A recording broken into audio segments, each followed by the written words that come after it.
할렐루야. 네. 오늘 말씀은 이제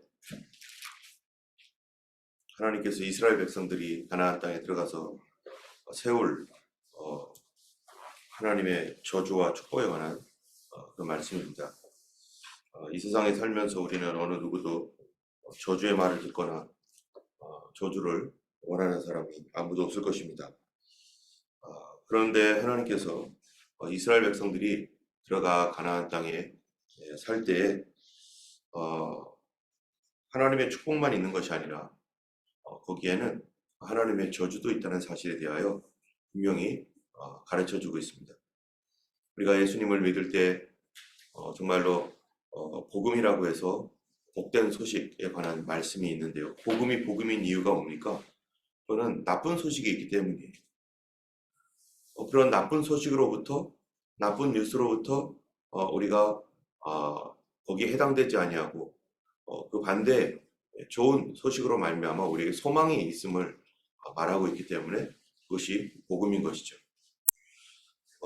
하나님 나라에는 우리 성경에는 천국만 있는 게 아니라 바로 이 지옥도 존재하고 있습니다. 우리는 지옥이라는 것을 애써 잊어버리고 싶고 그런 것들을 생각지 않으려고 하고 있지만 사실은 지옥이라는 것은 엄연한 현실이고 모든 사람들에게 한 번 죽는 것은 정한 것이고 그 후에는 심판이 있다. 심판이 있다라는 얘기가 뭡니까? 그냥 단순하게 잘했냐 잘못했냐 이런 게 아니라 영원한 형벌에 대한 그러한 하나님의 판단이 우리의 인생 끝에 반드시 존재하고 있다라고 말하는 것이죠. 때문에 우리는 이 천국과 지옥에 관하여 얘기할 때 교회에서는 천국 얘기는 많이 하지만 사실은 지옥 얘기도 많이 해야 됩니다. 조사에 의하면은 크리스찬들에게 이렇게 조사를 해보면 당신이 천국 갈 것 같습니까? 지옥 갈 것 같습니까? 라고 이렇게 물어보면은요, 몇 프로가 자기가 천국 갈 것 같다라고 생각하는 줄 아세요? 70%는 나는 천국 갈 거다 이렇게 얘기를 한답니다. 나머지 30%는 아직 이제 not sure 이렇게 하겠지만요. 정말로 그럴지 안 그럴지 우리는 잘 모르지만 대부분의 사람들은 내가 믿음이 좋건 믿음이 약하건 그와 상관없이 이 정도면 천국 가겠지, 나 정도는 천국 가야 돼, 설마 내가 지옥 가겠어 라고 이렇게 생각을 한다는 거예요. 그러나 예수님 말씀에 좁은 문으로 들어가길 힘쓰라 하시면서 좁은 길은 그 길이 좁고 협착하여서 찾는 자가 적으니라. 그 얘기가 무엇 때문에 나온 얘기였냐면은 주님, 천국 가는 사람들이 많습니까? 구원받는 사람들이 많겠습니까? 라고 하는 그 질문에서 예수님이 많다 적다라고 말하는 게 아니라 좁은 문으로 들어가기를 힘쓰라. 좁은 길로 가라. 거기에는 찾는 이가 적으니라. 이 얘기는 과연 구원받는 사람들이 많을 것인가? 하나님 나라에 입성하여 끝까지 잘 싸워서 참으로 승리하는 사람이 과연 많을 것인가?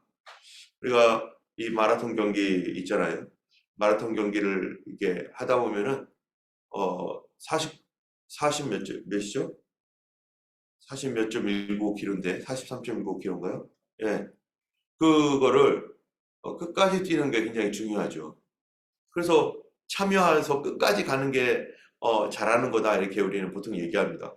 1등, 2등 이런 거는 둘째치고 끝까지 가는 거. 인생이라는 거가 마라톤 경기와 같아서 끝까지 가는 게 중요하잖아요. 그런데 중간에 포기하고 중간에 뒤돌아서고 중간에 그냥 집에 가고 나 못 뛰겠다 더 이상 내가 굳이 이런 거 뛰어야 되나 그러면서 오랜 저점을 향해서 가야 될 사람들이 중간에 포기하는 사람들이 얼마나 많습니까?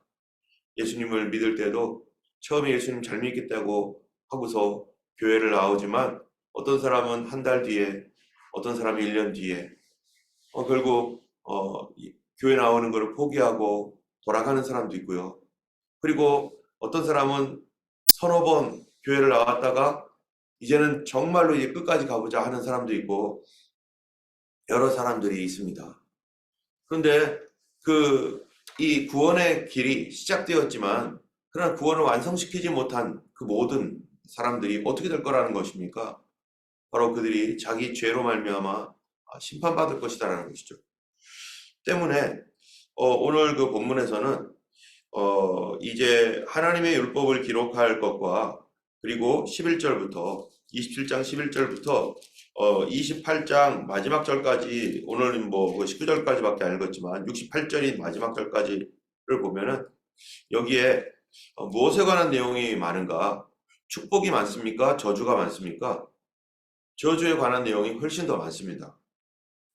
우리는 축복의 말을 더 많이 듣기를 원하지만, 축복은 28장 1절부터 어디까지입니까?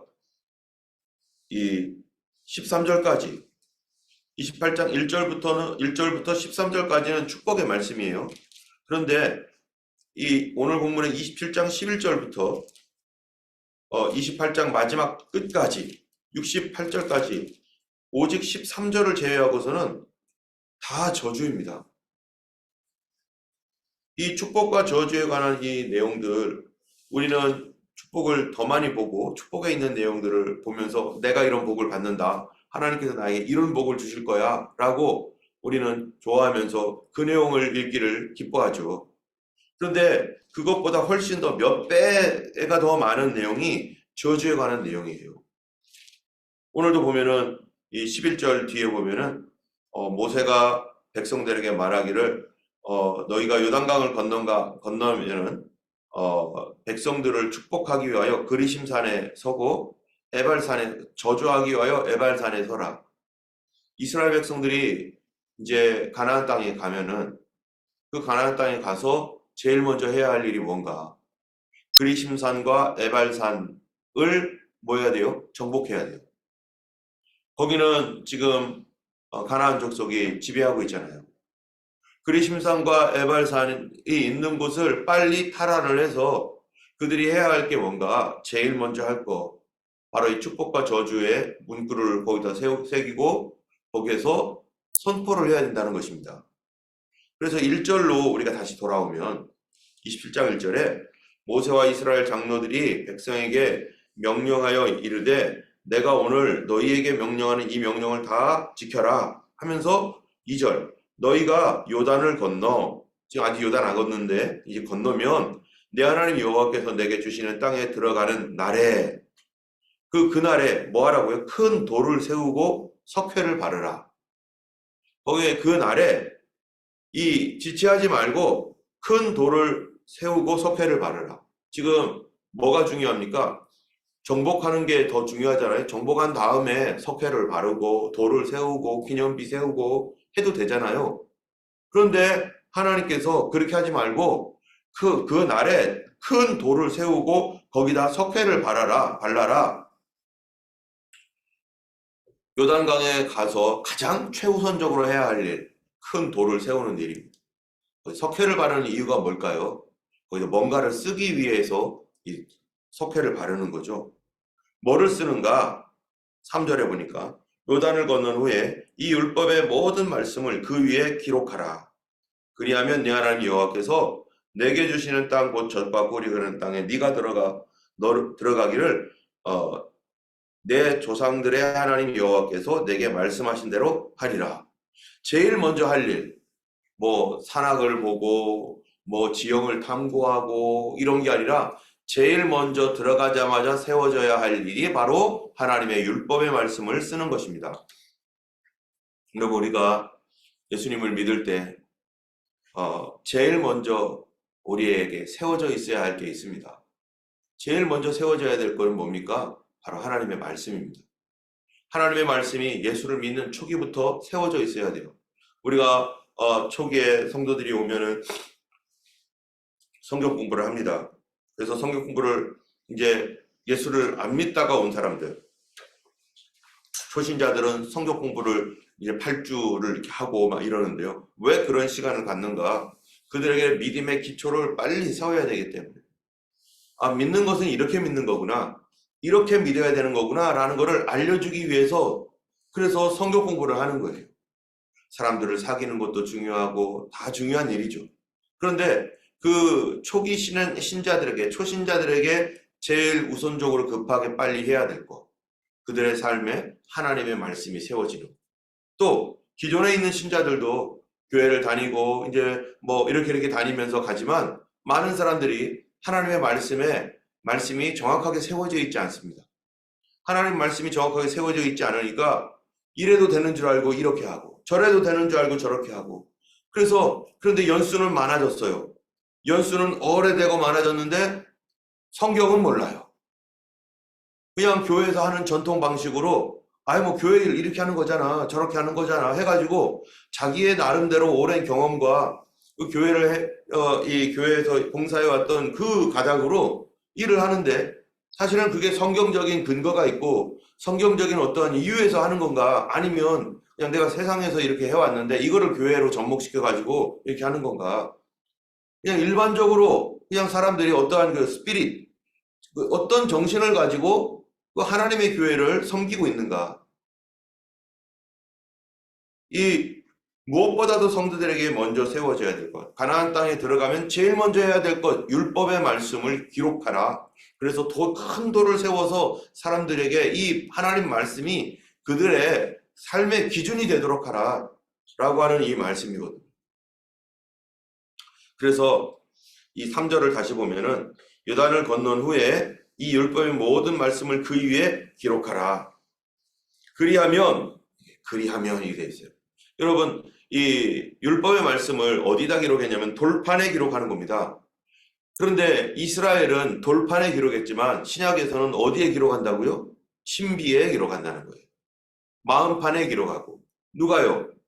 바로 성령께서 우리 마음에 그 마음판에 하나님의 율법의 말씀, 하나님의 복음의 말씀을 기록해서 우리로 하여금 그 말씀을 순종하고 따를 간절한 소원을 하나님이 갖게 하셔서, 그래서 성령 받아야만 우리 뭐가 되는 거예요? 우리 마음에 하나님의 말씀의 판이 새겨지는 것입니다. 성령 받지 않으면요, 마치 성경은 어디에 있는 거예요? 이 성경의 말씀, 이 성경 말씀이 원래는 어디에 새겨져 있던 말씀입니까? 이 돌판에 새겨져 있던 거 아니겠어요? 주요한 율법들은 돌판에, 모세 십계명 돌판에 새겨졌잖아요.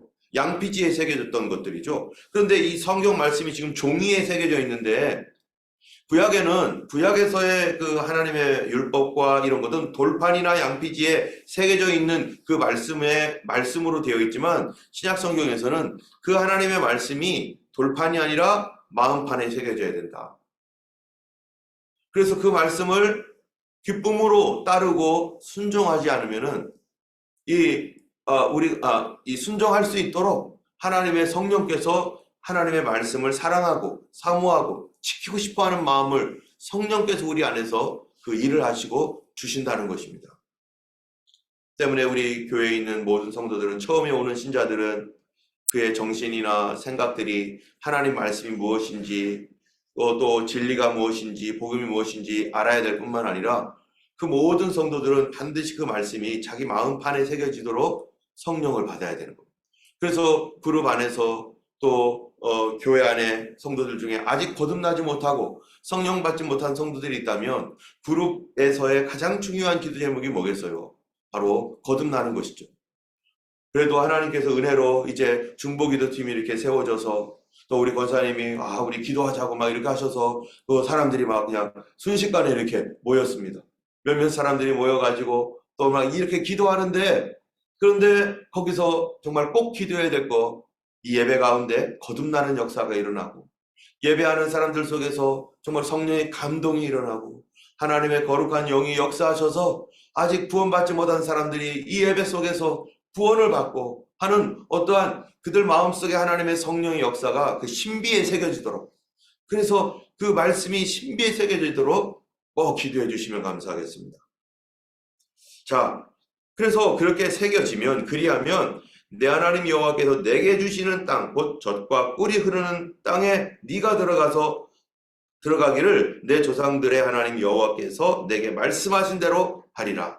여기 보면은 그리하면 내 하나님 여호와께서 내게 주시는 땅, 이게 여기 보면 내게라고 되어 있지만은 원래 보면은 너를 위하여 주시는 땅이죠. 너를 위하여 주시는 땅. 근데 이 너를 위하여 주시는 땅이 이스라엘 백성들에게 그게 뭡니까? 은혜죠, 은혜. 그들은 노예 생활을 했는데 이 노예 삶에 있다가 어떻게 되는 거예요? 하나님께서 그들을 위하여 자유로운 땅을 주신다는 거 아니겠어요? 지금도 여러분 땅 하나 얻기가 얼마나 어렵습니까? 이 렌트하고 있는 많은 사람들 있잖아요. 내 땅이 없어요, 내 땅이. 어떤 사람은 땅도 많은데 어떤 사람은 내 땅 한 평이 없어요. 그런데 이 내 땅도 없는데 하나님께서는 노예들에게 너희를 위한 땅을 주겠다. 너를 위하여 땅을 주겠다. 이래 말씀하셨단 말이죠. 이 땅 한 평을 얻기 위해서 어떤 사람들은 젊었을 때부터 열심히 그를 갚기 위해서 수십 년을 갚고 그래서 땅 몇 평 겨우 얻어서 내 몸 하나 이렇게 누울 곳, 가족들과 함께 살 수 있는 집 이런 거 하나 얻는 것도 힘든데 어떻게 그 넓은 땅을 민족을 위한 땅을 얻겠어요? 지금도 쿠르드 민족 같은 경우는 자기 땅이 없습니다. 그래서 시리아라든지 터키 지역 이런 데서 몰려서 사는데 얼마나 핍박을 받습니까? 그 사람들이. 그리고 여러 가지 족속들, 이 일본에서도요, 야요이족인가요? 그족은 일본 민족하고 좀 달라요. 그런데 자기 땅이 없어요. 그냥 거기에서 그냥 이 본토 출신이지만 일본 족속이 다 이렇게 먹어가지고 그냥 일본인처럼 사는 거예요. 자기 민족이 없습니다. 자기 땅이 없어요. 스페인에 가면 바스크족이라고 있는데 이 바스크족 어떻습니까? 바스크 독립운동을 하고 막 그 애를 쓰고 있어요. 잠깐 땅을 얻었다가 또 뺏기고 막 이런 일들을 하고 있는데 자기 땅이 없습니다. 어떤 나라가 자기 민족 안에 있는 중국도 마찬가지잖아요. 그 수많은 족속들이 있지만 한족의 땅이에요. 한족이 지배하고 있어요. 거기에 여러 족속이 있지만 자기 땅 없습니다. 그러니까 막 중국이 막 그냥 그 사람들을 핍박하고 그런 족속들을 그렇게 막 이 억압하고 그럼 이 자기 땅이 없어요. 거기서 독립을 한다는 거는 불가능하죠. 지금 티벳이 예전에 중국에게 먹혀가지고 중국이 거기를 지금 다 자기 땅이라고 하면서 다스리면서 막 이러는데 티벳이 얼마나 또 독립하려고 합니까? 그게 쉽습니까? 안 돼요, 안 돼. 우리나라가 일본의 땅을 빼앗겼었을 때 우리가 독립하려고 했습니다. 우리 스스로 독립했습니까? 의용군을 독립군을 조직하고 만주에서 싸우고 그거는 조금 하는 거죠. 그거는 불꽃 튀는 것처럼 그냥 여기서 그냥 아무것도 아니고요. 그게 엄청난 대단한 일이 아니잖아요. 일본이라는 나라가 지금 전 세계를 상대로 태평양 전쟁을 이렇게 싸우고 있는 그런 상황인데 저기 우리나라 본토도 아닌 만주에 올라가가지고 거기서 싸우고 또 중간중간에 이렇게 했던 것이 얼마나 큰 영향을 미치겠습니까? 영향력도 별로 없는 거죠. 그런데 큰 2차 세계대전에서 일본이 패했기 때문에 외교적인 성과에 의해서 바로 우리나라가 독립을 하게 된 거죠. 우리 스스로의 힘으로 독립 못했습니다. 6.25 전쟁이 일어났을 때도 우리 스스로의 힘으로 이 전쟁을 끝낼 수가 없었어요. 외부에서 도와줬기 때문에 유엔군이 참전해가지고 그를 도와줬기 때문에 그나마 휴전선이 되어버리고 절대로 자기 땅을 그냥 공짜로 얻거나 그럴 수가 없습니다. 이 이스라엘 민족이 자기 땅을 얻는다는 것은 큰 은혜예요. 그는 하나님의 선물이었습니다. 그런데 하나님의 큰 은혜를 받고 하나님의 큰 선물을 받는 사람들, 이 은혜와 선물이 있는 그 사람에게 꼭 그들 속에 있어야 될 게 있는 거예요. 선물 받고 좋아하고 드디어 받았다. 하나님의 은혜 받았다. 거기서 끝나면 그게 무슨 소용이 있습니까? 그거를 지키고 그 은혜를 감사할 줄 아는 그런 마음이 있어야 되는데 그런 하나님의 은혜를 감사할 줄 알고 하나님 주신 은혜를 정말로 그걸 은혜로 여길 줄 아는 게 뭡니까? 바로 말씀 세우는 겁니다. 말씀을 세워줘서 우리는 이 하나님의 은혜로 축복받았다. 하나님 주신 선물, 내게 주신 땅, 너를 위하여 주신 땅, 그 땅에 들어가는 것이 무엇 때문이었느냐? 이 말씀 때문이었다는 것을 알게 되고 하나님의 은혜라는 것을 후손 대대로 알아야 되는 거예요. 그래서 절대로 없어지지 않을 큰 돌을 만들어라. 여러분 우리나라가 얼마나 못 사는 나라였습니까? 아주 못 살아도 정말 지질이 못 사는 조선시대 때 정말 그 이전에 이 나라가 전 세계에 알려지지도 못하는 아주 숨어있는 나라, 아무것도 없는 그런 나라.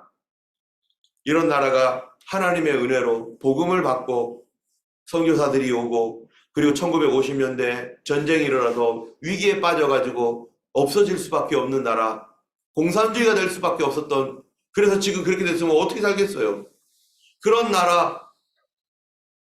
그런데 하나님의 놀라우신 은혜로 성도들이 얼마나 기도했는지 몰라요. 주님, 우리 잘 살게 해주세요. 먹고 살게 해주세요. 교회만 가면은 늘 울면서 하나님께 기도하고, 어렵고 힘듭니다. 하나님 도와주세요 하면서 50대, 60대, 70년대 항상 울며 하나님 앞에 부르짖고 우리도 살게 해달라고 기도할 그 당시에 우리 민족의 경제 성장과 이 복음 성장은 동시에 일어났어요. 복음이 성장하니까 경제도 성장하게 되었고, 하나님의 은혜로 한강의 기적이라고 하는 이런 놀라운 일은 전 세계에 없었습니다. 그 당시에 같은 수준이었던 저 파키스탄이라든지 우리보다 훨씬 잘 산다고 했던 필리핀, 뭐 이런 나라들은 지금 어떻게 돼 있어요? 우리나라 저 밑에 있습니다. 우리나라 저 발끝에 있어요. 우리나라가 어찌하여 이렇게 발전했는가? 하나님의 은혜죠. 교회의 성장과 함께 바로 경제도 성장했습니다. 그런데 지금 와서 한국 교회가 어떤 모양으로 살고 있는가? 과연 이 하나님의 말씀 그대로가 돌판에 새겨지듯이 우리의 교회의 신비에 새겨져 있는가? 성경 그대로의 말씀을 사랑하고 따라가고 의지하고 있는가? 아니면 자기 멋대로 해석하면서 하나님 말씀도 믿는 척하고 세상도 양다리 걸치면서 그렇게 살고 있는가? 하나님의 교회가 얼만큼 타락되어 있는지, 한국 교회가 어떤 모습인지, 한국에 계신 분들이요, 갔다 오신 분들이 그러더라고요. 한국에서 믿음 지키기가 더 어렵다고. 호주는 그래도 괜찮은데 한국이 어떻게 더 이렇게 믿음 지키는 게 어렵습니까? 주변에 있는 사람들이, 내 주변에 있는 모든 환경들이 믿음을 지킬 수 없도록 만드는, 코로나 시절에 한국 강제로 문 닫게 했던 이 정부, 수만 개가 되는 교회를 문 닫게 만든 이 일들, 우리 하나님께서 갚아주실 줄로 믿습니다. 그리고 한국 교회가 이 하나님 말씀이 바르게 새겨지지 않아서 지금도 많은 교회들이 어려움을 겪고 있고 세상과 타협하고 가고 있는 이런 시대를 우리가 보고, 마지막 시대에 예수님이 어떤 시대가 올 것이냐, 바로 배도하는 시기가 온다고 했는데, 이런 시대를 보면서 우리 교회가, 또 이거를 알고 있는 교회는 하나님 앞에 정신을 차려야 될 것입니다. 하나님께서 주신 은혜, 그 은혜를 누리려면은 뭐가 있어야 돼요? 말씀이 새겨져 있어야 되고, 그 말씀의 은혜에 감사할 줄 알아야 되고, 고마울 줄 알아야 되고, 하나님의 은혜라는 것을 깊이 인식해야 됩니다. 우리가 똑똑하고 잘나고 그리고 대단해서 우리나라가, 대한민국이 발전한 게 아니라 그 뒤에 하나님께서 모든 환경과 그들의 성도들의 기도와 하나님의 보이지 아니하는 손이 그곳에 있었기 때문에 우리가 발전한 건데, 지금 와서 잘 산다고 교회가 타락하고 하나님 아닌 다른 것들을 대충 섬기면서 하나님도 믿고 다른 신도 믿고 혼합주의에 빠지고, 어떤 교회는 동성애를 옹호하고 지지하는 그런 교단들도 있고, 이런 모습들이 과연 하나님의 은혜를 경험한 그러한 보답으로 할 수 있는 것인가? 성경에서 분명히 얘기하고 있는 이 일들에 대하여 마음판에 하나님 말씀이 새겨지지 않으면, 그러면 뭐라고 했는가? 4절에 너희는 요단을 건너거든 내가 오늘 너희에게 명령하는 이 돌들을 에발산에 세우고 그 위에 석회를 바르고, 거기에다가 어떻게 하라고요? 내 하나님 여호와를 위하여 제단 곧 돌단을 쌓되 그것에 쇠연장을 대지 말고 너는 다듬지 않은 돌로 내 하나님 여호와의 제단을 쌓고 그 위에 내 하나님 여호와께 번제를 드릴 것이다 하면서 에발산과 그리심산이 있는데, 에발산에다가 이 석회를 세우라는 거예요. 에발산은 뭐 하는 산이죠? 바로 저주의 산입니다. 거기다가 제단을 세우라는 거예요. 제단을 세우는데 이 제단에 쇠연장 대지 말고 다듬지 않은 돌로, 이게 무슨 말입니까? 제단을 쌓을 때는 반드시 자연석을 사용하라는 거예요. 쇠연장 같은 거 대지 말라는 거예요. 왜 연장을 대죠? 이쁘게 만들려고, 깔끔하게 보이려고. 그래서 여기저기 툭툭툭 튀어나온 거 탁탁탁 쳐가지고 마음에 들지 않으면은 그런 거 다 부시고 해서 이쁘고 아름답고 멋지게 보이게 그런 제단 만들지 말라는 거예요.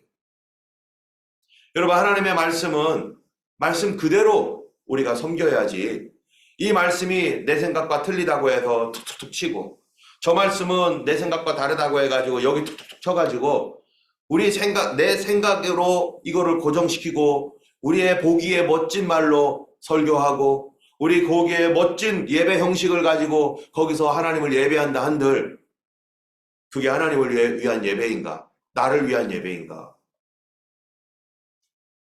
우리가 드릴 예배, 우리가 소중히 간직해야 될 하나님의 제단이라고 하는 것은 인간의 어떠한 것도 거기에 손대지 않은 그 순수한 그 말씀 그대로, 하나님의 말씀의 그 스피릿을 그대로 우리가 받아서, 그게 내 마음에 좋건 좋지 않건 하나님이 처음 만들어주신 그대로의 제단, 돌에 손을 대지 않은 그 제단을 하나님께서 거기에서 예배를 받으시겠다는 거예요. 예배 형식이라든지 이런 모든 것들이 뭐에 근거해야 됩니까? 하나님 말씀에 근거해야 되고, 우리의 신앙생활은 다 어디에 근거해야 됩니까? 하나님 말씀에 근거해야지, 내 생각대로 여기 이거는 자르고 저거는 자르고, 안 믿을 거 이거는 안 믿어도 되고 저거는 안 되고, 이렇게 해가지고 인간 생각대로 내 문화대로 그렇게 만든 제단은 부정한 제단, 하나님이 기뻐하지 않는 제단,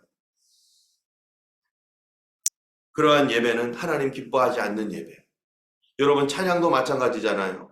찬양을 우리가 드릴 때 어떤 찬양을 드리는, 어떤 사람들은 찬양을 상업적으로 돈벌이가 되니까 멋진 말로, 여러분 그게 무슨 찬양입니까? 돈벌이 하기 위한 가수들의 노래지. 그건 찬양도 아닌 거죠. 분별할 줄 알아야 됩니다. 찬양을 드리는데 멜로디를 아주 멋지게 해가지고 막 그냥 그렇게 하려고 사람들에게 어떻게 하면 좋은 멜로디, 여러분 좋은 멜로디가 중요한 게 아니라 하나님 주신 곡이, 가사, 이 멜로디가 중요하죠. 성령의 감동을 받아서 멜로디도 그리고 가사도 이렇게 해야 되는데, 그게 아니라 간증도 없고 하나님의 감동도 없는데 돈벌이를 위해서 멋진 말로 그렇게 쓰고 그렇게 멋지게 가사를 만들고 곡을 쓰는 거, 그거는 뭐겠어요? 그건 돈벌이죠. 그런 찬양을 부르면 부를수록 교회는 어려워지고 성도들의 심장은 다 파괴되는 것입니다. 예배 형식 아무리 멋지고 대단하고 옷을 화려하게 입고 그리고 줄을 쫙 맞추고 여러 사람들이 나와가지고 대단하게 뭔가를 그냥 이쁘게 하고, 우리 그런 거 원하지 않습니다. 하나님은 순수한 찬양, 순수한 예배, 인간적인 가식이나 이런 거 없이, 어떤 사람들은 교회가 어떻게 되면은 이런 거 저런 거 도입해야 되고 뭐도 해야 되고, 그런 거가 중요한 게 아니라 과연 우리가 하나님 말씀에 똑바로 서 있는가? 하나님 말씀대로 하고 있는가? 어떨 때는요, 하나님 말씀을 기준으로 할 때 보면은 어떨 때 매몰차게 이렇게 강하게 말해야 될 때도 있어요. 그때는 저 안타깝죠. 그러나 우리는 하나님의 말씀 중심의 교회가 되기 원합니다. 하나님께서 말씀하신 그 순수한 말씀대로 순수한 제단이 되기를 원합니다. 인간적인 것들로 이렇게 툭툭툭 쳐가지고 멋지게 보이고 이쁘게 만들어지는 그런 예배나 그런 제단이 아니라, 우리 교회는 주님이 주신 그대로의 말씀을 간직하고 그대로 순종할 수 있는 교회가 되기를 간절히 원합니다. 그래야 부정한 제단이 되지 않고 부정한 교회가 되지 않는 거죠. 그리고 하나님께서 오늘 본문의 말씀처럼 11절에 있는 것처럼 뭐부터 선포합니까? 여기에 보니까 저주를 선포합니다. 부모를 경홀히 여기는 자 저주받고, 경계표 옮기는 자 저주받고, 맹인 기르게 하는 자 저주받고, 객과 고와 송사오 그렇게 하는 자 저주받고, 또 간음하는 자들 저주받고. 정말로 어디에요? 그 가나안 땅에 있었던 모든 그의 행위를 본받는 자들 저주받고, 세상에 있는 것들 교회로 끌어들이고 세상 방식 교회로 끌어들이는 그런 모든 것들을 저주받고, 하나님의 교회를 순수하지 못하게 만들어버리는 그런 모든 행위들과 모든 그 일들을 하는 사람들이 저주를 받고 그런 교회가 저주를 받는다는 것입니다. 여러분, 우리 교회는 하나님의 축복을 받아야 되지, 하나님의 교회라고 하는 이름을 갖고 하나님께서 주신 은혜를 누리고 있는 교회들이 만약에 하나님 말씀대로 하지 않으면 그게 저주 아닙니까? 그건 죽은 교회가 되는 것이죠. 우리가 간절히 바라고 소원하는 것은 우리 교회가 하나님의 은혜를 감사히 여기며, 우리가 지금 백슬리에 있지만 그것에 있는 것도 감사하고, 새벽기도 이렇게 여기 이 장소에서 할 수 있는 조건과 그런 여건이 되게 하신 은혜도 감사하고, 우리에게 하나님께서 주신 건강과 주신 믿음이 있을 때 그것을 주님을 위해 잘 활용하고 잘 드리는 게 축복입니다. 우리에게 주신 은혜 하나님 앞에 잊지 아니하고 평생토록 잊지 아니하고 주님 사랑하고 주님 섬기는 우리 모두가 되기를 예수님의 이름으로 축원합니다. 기도하겠습니다. 거룩하신 하나님 아버지, 하나님께서 우리를 위하여 베풀어 주신 그